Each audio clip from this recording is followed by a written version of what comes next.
Касым Тыныстанов атындагы Ысык-Көл мамлекеттик университетинде кыргыз эл акыны Меңди Мамазаированын чыгармачылык кечеси болуп өттү.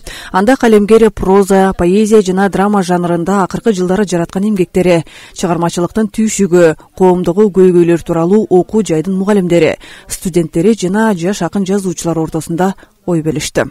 Бир кандайдыр бир кырдаалдан абдан капа болгонуңда же абдан сүйүнүп кеткениңде шадараңдап барып ыр жазасың да.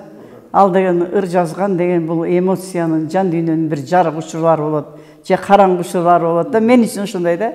Анан кийин ал эми прозага киргенде проза жазган адам дыйкан сыяктуу.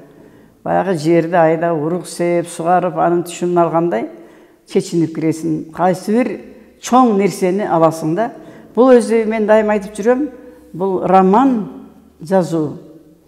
Бул романда сөзсүз ошол мезгилдин, ошол замандын образын кошо жазасың. Мен өмүрүмдө 30-31 аңгеме жазып турмун. Ал эми повестин бир 5-6 повест, 4 роман жаздым. Ал эми андай эмгеде 80 жылдык карты өзүм эсептедим да. Анан азыр бир 10 чакты драма жаздым. Драмаларым бардыгы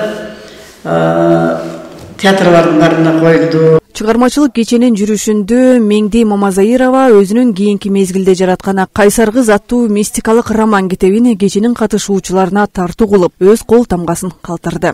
Былтыр Кайсар кыз деген кичинекей мистикалык роман жаздым. Кайсар кыз дегенде аутист кыздын Канбике деген кыздын образын түздүм.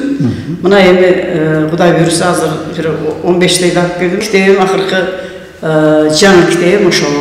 Мен мугалимде болдум, бирок негизги багытымды чыгармачылыкка, поэзияга, прозага, драматургияга иштеп калдым да. Ошондуктан адам баласы бир багытта баратып, ошол багыттын башка жолуна нуруна түшүш үчүн мыкты билим, ар тараптуу билим алыш керек.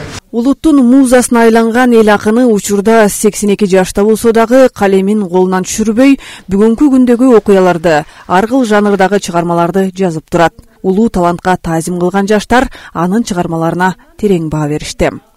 Алтынай Рыспай кызы, Илиш Хасейинов, Атайын Ысык-Көл маалымат жаңылыктары үчүн Каракол шаарынан.